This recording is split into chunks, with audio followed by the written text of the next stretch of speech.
Hi everyone, I'm meteorologist Rusty McCranie, and welcome to Weather Express. It's your weather in 5 minutes. Start the clock. Friends, we're going to begin talking about the tropics because we have Tropical Storm Dexter and another area of potential tropical development off of the United States East Coast. Dexter formed yesterday. Winds right now are 45 miles an hour. It is behaving. It's moving away from the United States East Coast. We're going to see some high waves and some rip current risk from the Carolina coastline up towards New England, but it's pulling away and getting into the cooler waters of the northern Atlantic. So the impacts from Dexter will only be very isolated and indirect. Now, you see this area in yellow? Down the road later this week, as a frontal boundary kind of just stalls out here across the western Atlantic and the eastern Gulf, and you can see that boundary already depicted on this imagery, we could see the opportunity for another spin up here off the east coast of Florida, Georgia, and the Carolinas. The interesting thing about this, though, is that the tropical models also have potential development near the Bahamas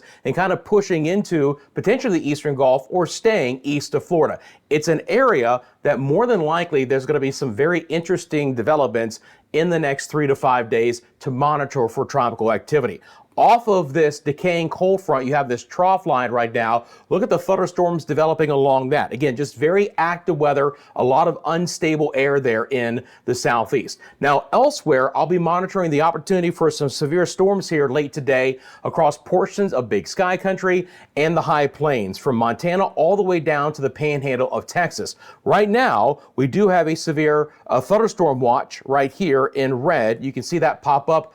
The big story is going to be how big some of the hail could be. Baseball-sized hail is possible out of this, and up to 75-mile-an-hour winds. Again, far eastern sides of Wyoming, the northeastern sides of Colorado, east of the Denver area, portions of Nebraska, and the sliver of the northwest sides of Kansas. When we look at the current situation right now, the storms are just beginning to develop in this area. I'm talking about just the first initial signs of some of those storms beginning to develop. They're a little bit more widespread right now back into Montana, but again, even then, as far as any severe weather, it's few and far between.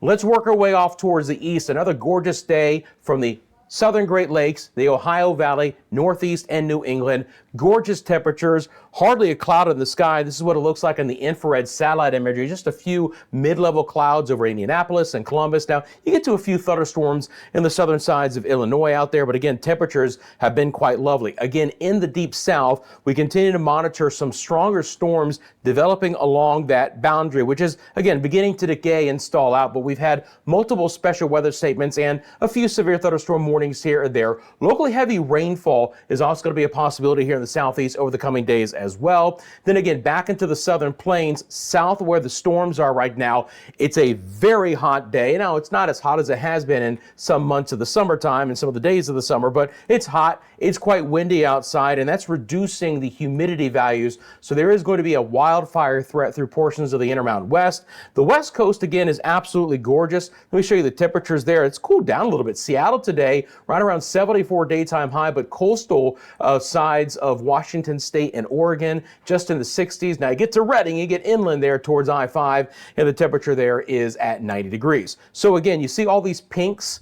Idaho, Wyoming, Colorado, a lot of Utah, those are all going to be red flag warnings for the opportunity for a wildfire threat. And then you have all this flood potential here for Georgia, the eastern sides of Alabama, and northern Florida, with that stalled boundary producing copious amounts of rain. And again, heavier downpours on the southern sides of Illinois as well. All right, so let's get out to the broad perspective. I'm going to bring up the HRRR model, is the high resolution rapid refresh model over the next 48 hours. So here's how this is going to evolve. We'll start out west. One reason why it's cooling down is we are going to get another fairly weak system moving in towards Seattle and Portland and Eugene, but it's going to spread some rain towards Spokane and Lewiston, Idaho, some light showers to cool things off. Thunderstorms again will continue to develop, but they'll be stronger, obviously, from Montana, eastern Wyoming through the Dakotas. This next wave makes the western Great Lakes. So Minnesota, Wisconsin, the UP of Michigan could be in around for a round of strong and maybe some isolated severe storms. And again, just that kind of little tail off down towards